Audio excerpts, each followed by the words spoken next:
So hello guys, this is your Spoorthi. Sound ಕೇಳಿಸ್ತಿರ್ಬೋದು. Sound ನೋಡಿನೇ ಗೊತ್ತಾಗ್ತಿದೆ ನಿಮಗೆ ಯಾವ ಹಾವು ಅಂತ. ಒಂದು ಕೋಬ್ರಾ ಇರುತ್ತೆ, ಇಲ್ಲ ಅಂದರೆ ರಜಲ್ ವೈಪರ್ ಅಂದರೆ ಕೊಳಕು ಮಂಡಲ ಇರುತ್ತೆ. ಅದೆರಡರಲ್ಲಿ ಇದು ಕೊಳಕು ಮಂಡಲ.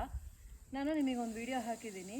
ಈ ಥರ ವಿಡಿಯೋ ಇತ್ತು, ಮೇಟ್ ಆಗ್ತಿದೆ ಅಂತ ಕಾಲ್ ಬಂತು. ಹಾವುಗಳು ಮೇಟ್ ಆಗ್ತಿರೋದಲ್ಲ, ಅದು ಆ್ಯಕ್ಚುಲಿ ಎರಡು ಗಂಡು ಹಾವುಗಳು ಜಗಳ ಆಡ್ತಿರೋದನ್ನು ಜನ ಏನಂತ ತಪ್ಪು ತಿಳ್ಕೊಂಡಿದ್ದಾರೆ, ಮೇಟ್ ಆಗ್ತಿದ್ದಾರೆ ಅಂತ. ಬಟ್ ಟ್ವಿಸ್ಟ್ ಏನಿತ್ತಂದರೆ, ಇನ್ನೊಂದು ಸತಿ ಹೋಗಿ ನೋಡಿದ್ರೆ ಅಲ್ಲಿ ಮೂರನೇ ಹಾವಿತ್ತು, ಅದು ಹೆಣ್ಣು ಹಾವು.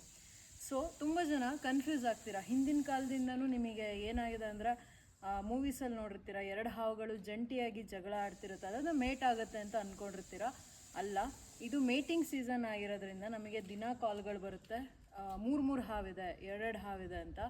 ಸೊ ನಮಗೆ ಇನ್ನೊಂದೇನಪ್ಪ ಅಂದರೆ, ಹಾವುಗಳು ಮೇಟ್ ಆಗೋದು ಅಂದರೆ ಮಿಲನ ಹೊಂದೋದು ಕಣ್ಣಿಗೆ ಕಾಣೋಕ್ಕೆ ಸಾಧ್ಯನೇ ಇಲ್ಲ. ಸೊ ಅದರಲ್ಲಿ 3 ಹಾವಲ್ಲಿ ಇದು ಒಂದೇ ಹಾವು ಇವತ್ತು ಸಿಕ್ಕಿದ್ದು. ಕೊಳಕು ಮಂಡಲ ಆದ್ದರಿಂದ ಸಂರಕ್ಷಣೆ ಮಾಡಲೇಬೇಕಾಯಿತು. ಮನೆ ಪಕ್ಕ ಇತ್ತು, ತುಂಬ ಭಯ, ಜನಗಳ ಗಾಬರಿ, ಅವ್ರ ಸೇಫ್ಟಿ, ಇದ್ರ ಸೇಫ್ಟಿ ಎಲ್ಲದಕ್ಕೋಸ್ಕರ ಸಂರಕ್ಷಣೆ ಮಾಡಿ ತೊಗೊಂಬಂದಿದ್ವಿ.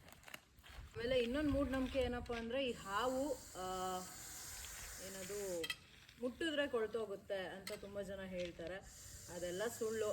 ಯಾವುದೇ ಹಾವಾಗಲಿ ಕಚ್ಚಬೇಕು, ಕಚ್ಚಿದ್ರೆ ಮಾತ್ರ ಕೊಳೆಯೋದಕ್ಕೆ ಸಾಧ್ಯ. ಸೊ ರೆಸ್ಕ್ಯೂ ಮಾಡೋ ಸಂದರ್ಭದಲ್ಲಿ ನಾವು ಕೂಡ ಮುಟ್ಟಿರ್ತೀವಿ,